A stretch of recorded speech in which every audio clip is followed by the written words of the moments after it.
from the KSTP.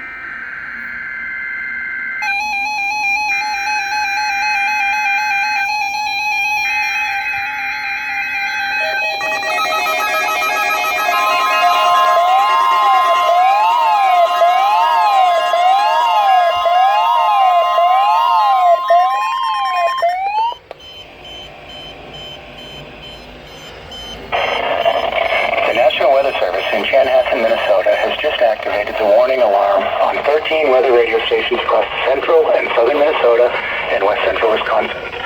During dangerous weather situations, these specially built radios are automatically activated to warn for the hazard.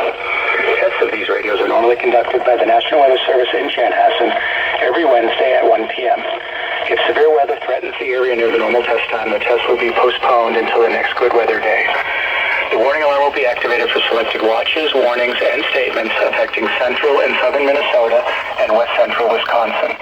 This concludes the test of the warning system. We now return to normal programming.